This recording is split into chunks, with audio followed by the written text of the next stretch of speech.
اے جبرائیل یہ کون لوگ ہیں؟ جبرائیل علیہ السلام نے کہا یہ وہ لوگ ہیں جو نماز میں سستی کرنے والے ہیں۔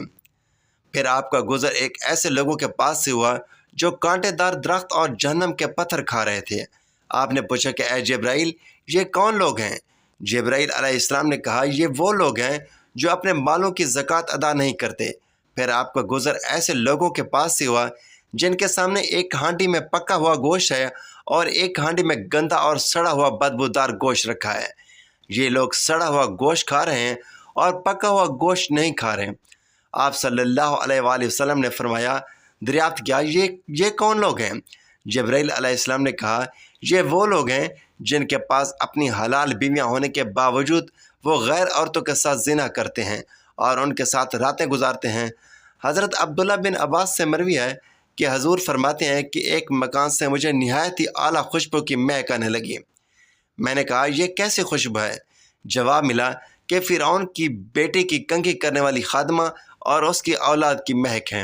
ایک دفعہ اس کے ہاتھ سے کنگھی گری تو اس نے کہا بسم اللہ۔ فرعون کی بیٹی نے کہا اللہ تو میرا باپ ہے۔ اس خادمہ نے جواب دیا کہ میرا اور تیرے باپ کا پروردگار صرف اللہ تعالیٰ ہے۔ فرعون کی بیٹی نے کہا کیا میرے باپ کے علاوہ میرا کوئی اور رب بھی ہے؟ اس نے کہا میرا اور تیرے باپ کا ایک ہی رب ہے اور وہ ہے اللہ تعالیٰ۔ فرعون کی بیٹی نے اپنے باپ کو ساری بات سنائی۔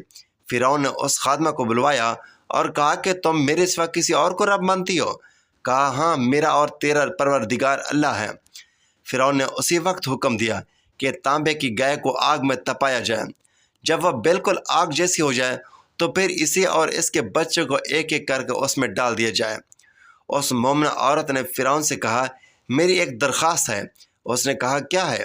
اس نے کہا میری اور میرے بچوں کی ہڈیاں ایک جگہ ڈال دینا۔ فرعون نے کہا اچھا تیرے کچھ حقوق ہمارے ذمہ ہیں اس لیے یہ ہمیں منظور ہے۔ تو فرعون نے حکم دیا کہ ایک ایک کر کے اس کے بچے کو آگ کی طرح تپتی ہوئی گائے میں ڈال دو۔ جب دودھ پیتے بچے کی باری آئی فرعون کے سپاہی نے اس بچے کو چھینا تو وہ گھبرائی تو اللہ تعالیٰ نے دودھ پیتے بچے کو بولنے کی قوت عطا فرمائی۔ اس نے اپنی ماں سے کہا امی جان افسوس نہ کریں اور نہ ہی پس پیش کریں، آپ حق پر ہیں۔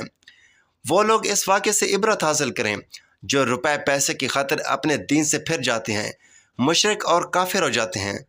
حضرت ابو سعید خدری رضی اللہ تعالیٰ عنہ فرماتے ہیں حضور صلی اللہ علیہ وآلہ وسلم نے فرمایا میں نے کچھ قومیں دیکھیں جن کے ہونٹ اونٹ کی طرح کے ہیں اور ان کے منہ کھولے جاتے ہیں اور بدبودار گوشت ان کے منہ میں ڈالا جاتا ہے اور پخانے کے راستے سے نکل جاتا ہے۔ وہ چیخ پکار کر رہے ہیں۔ میں نے حضرت جبرائیل علیہ السلام سے پوچھا اے جبرائیل یہ کون لوگ ہیں؟ انہوں نے عرض کیا یا رسول اللہ یہ وہ لوگ ہیں جو یتیموں کا مال ظلم سے کھاتے تھے اور اپنے مال سے صدقہ نہ دیتے تھے، اور اب یہ آگ کھاتے ہیں اور ان قریب دوزخ میں پہنچیں گے۔ حضرت ابو سعید خدری سے روایت ہے کہ رسول اکرم صلی اللہ علیہ وآلہ وسلم نے فرمایا شب معراج میں نے کچھ لوگوں کو دیکھا، ان کے ہونٹ اونٹ کے ہونٹوں کی طرح کے تھے، بلائی لب سکڑا ہوا اور نچلا ہونٹ سینے پر لٹکا ہوا۔ جہنم کے کارندے ان کے منہ میں دوزخ کے انگارے اور پتھر بھر رہے تھے۔ حضور صلی اللہ علیہ وآلہ وسلم فرماتے ہیں میں نے پوچھا اے جبرائیل یہ کون لوگ ہیں؟ حضرت جبرائیل علیہ السلام نے عرض کیا یا رسول اللہ یہ وہ لوگ ہیں جو یتیموں کا مال نہ حق کھاتے تھے۔ حضرت ابو سعید خدری سے روایت ہے فرماتے ہیں رسول کریم صلی اللہ علیہ وآلہ وسلم نے فرمایا کہ میں نے کچھ لوگوں کو دیکھا جن کے پیٹ بڑے بڑے گھڑوں جیسے تھے، جب وہ اٹھنا چاہتے ہیں تو گر پڑتے ہیں اور مسلسل یہ کہہ رہے ہیں کہ اے اللہ قیامت قائم نہ ہو۔ لوگ فرعونی جانور سے روندے جاتے ہیں اور بارگاہ الہی میں آہوزاری کر رہے ہیں۔ میں نے حضرت جبرائیل علیہ السلام سے پوچھا یہ کون لوگ ہیں؟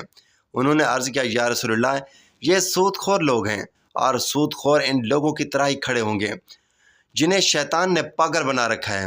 حضرت ابو ہریرہ رضی اللہ تعالیٰ عنہ سے روایت ہے کہ رسول کریم صلی اللہ علیہ وآلہ وسلم نے فرمایا ہم معراج کی رات اس قوم پر پہنچے جس کے پیٹ کوٹھنیوں کی طرح تھے، جس میں سانپ تھے جو پیٹوں کے باہر سے دیکھے جا رہے تھے۔ نبی کریم صلی اللہ علیہ وآلہ وسلم فرماتے ہیں ہم نے جبرائیل سے پوچھا یہ کون لوگ ہیں؟ حضرت جبرائیل علیہ السلام نے عرض کیا یہ سود خور لوگ ہیں۔ پل صراط پر جو لوگ گرتے ہیں جہنم میں گریں گے، انہیں عذاب ہوگا۔ جہنم کے سب سے اوپر کے درجے میں ایمان والے گناہ گار ہوں گے۔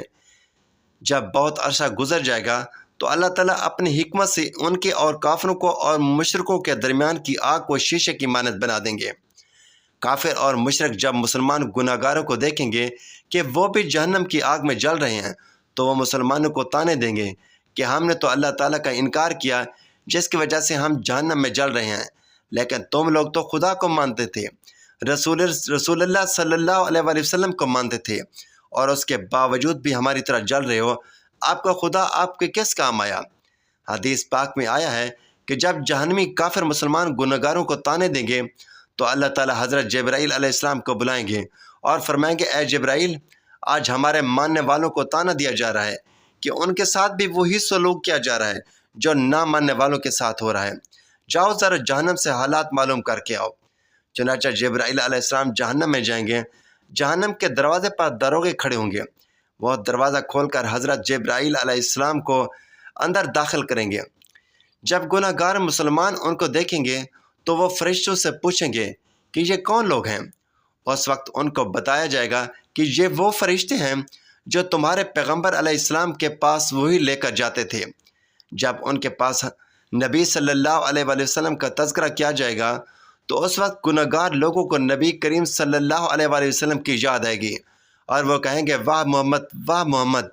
جہنمی لوگ ان الفاظ میں جبرائیل علیہ السلام کو رو کر کہیں گے، اے جبرائیل علیہ السلام، آپ نبی علیہ السلام کے پاس اللہ کا پیغام لے کر جاتے تھے، آج ہم گناہ گاروں کا بھی پیغام لے کر ہمارے سردار صلی اللہ علیہ وآلہ وسلم کو پہنچا دیں کہ آقا آپ تو ہمیں بھول ہی گئے ہیں، ہم جہنم کی آگ میں جل رہے ہیں اور آپ جنت کے اندر ہیں۔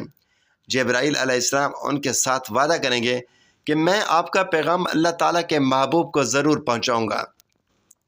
چنانچہ جب جبرائیل علیہ السلام جہنم سے باہر آئیں گے تو اللہ رب العزت فرمائیں گے، اے جبرائیل علیہ السلام، آپ نے میرے محبوب صلی اللہ علیہ وآلہ وسلم سے جو وعدہ کیا ہے اس وعدے کو نبھانا ضروری ہے، لہٰذا حضرت جبرائیل علیہ السلام جنت میں جائیں گے۔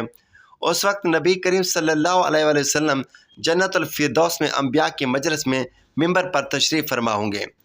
جبرائیل علیہ السلام کو جب آتا دیکھیں گے تو فرمائیں گے، اے جبرائیل، آج کیسے آنا ہوا؟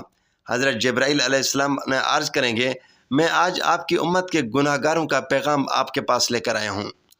جب نبی کریم صلی اللہ علیہ وآلہ وسلم یہ سنیں گے کہ میری امت کے کچھ گناہ گار ابھی بھی جہنم میں ہیں تو آپ صلی اللہ علیہ وآلہ وسلم حیران ہوں گے کہ اچھا، مجھے تو خیال ہی نہیں تھا۔ چنانچہ نبی صلی اللہ علیہ وآلہ وسلم اسی وقت اللہ رب العزت کے حضور سجدہ فرمائیں گے اور اللہ رب العزت کے سامنے کہیں گے کہ اے میرے پروردگار، میری امت کے گناہ گاروں کو معاف فرما دیجیے۔ اللہ تعالیٰ ان کو شفاعت کبریٰ کی اجازت فرمائیں گے کہ میرے محبوب صلی اللہ علیہ وآلہ وسلم، آپ جس کے بارے میں چاہیں شفاعت فرمائیے، ہم اس کو جہنم سے نکال کر جنت میں ڈال دیں گے۔ شفاعت کبریٰ کی یہ خوشخبری سن کر نبی کریم صلی اللہ علیہ وآلہ وسلم ہم لوگوں کی طرف چلیں گے۔ اس وقت جبرائیل علیہ السلام ایک اعلان کریں گے، اے جنتیوں، نبی کریم صلی اللہ علیہ وآلہ وسلم جہنمیوں کی شفاعت کے لیے جا رہے ہیں، تم بھی اس کے ساتھ چلو۔ چنانچہ اس دلہے کے ساتھ شفاعت کرنے کے لیے ایک بارات چلے گی۔ نبی کریم صلی اللہ علیہ وآلہ وسلم شفاعت فرمائیں گے، دیگر انبیاء کرام بھی شفاعت فرمائیں گے، جس کا جو بھی واقف ہوگا شفاعت فرمائیں گے۔ ہر اس بندے کو جہنم سے نکال دیا جائے گا، حتیٰ کہ اگر کسی نے دنیا میں کسی مومن کو ایک پیالہ پانی بھی پلایا ہوگا تو اللہ تعالیٰ اس عمل کی برکت سے اس کو بھی جہنم سے نکال لیں گے۔ جب سب لوگ شفاعت کر چکے ہوں گے تو اللہ تعالیٰ فرمائیں گے، اے میرے پیارے محبوب صلی اللہ علیہ وآلہ وسلم، میں نے آپ سے وعدہ کیا تھا، میں آپ کی امت کے ہر شخص کو بخش دوں گا، لہٰذا میں نے اپنا وعدہ پورا کر دیا۔ جو لوگ جہنم سے نکل کر جنت میں آئیں گے ان کے جسم جل جل کر کوئلے کی طرح کالے ہو چکے ہوں گے۔ اللہ تعالیٰ کی طرف سے حکم ہوگا کہ ان کو نہر حیات سے غسل دیا جائے۔ چنانچہ جب ان کو غسل دیا جائے گا تو ان کے جسم ٹھیک ہو جائیں گے، لیکن ان کے ماتھے پر عطائے رحمان کا نام لکھ دیا جائے گا، جس کا مطلب یہ ہوگا کہ رحمان نے اپنی رحمت سے ان کی بخشش کر دی ہے۔ اس کے بعد ان کو جنت میں بھیج دیا جائے گا۔ اب نبی کریم صلی اللہ علیہ وآلہ وسلم کی امت کا کوئی بھی گناہ گار پیچھے نہیں رہے گا، سب کے سب بخش دیے جائیں گے۔ اللہ تعالیٰ سے دعا ہے کہ اللہ تعالیٰ ہمیں دین کی مکمل سمجھ بوجھ عطا فرمائے اور دین حق پر چلنے کی توفیق عطا فرمائے اور ہمارا خاتمہ ایمان پر فرمائے، آمین۔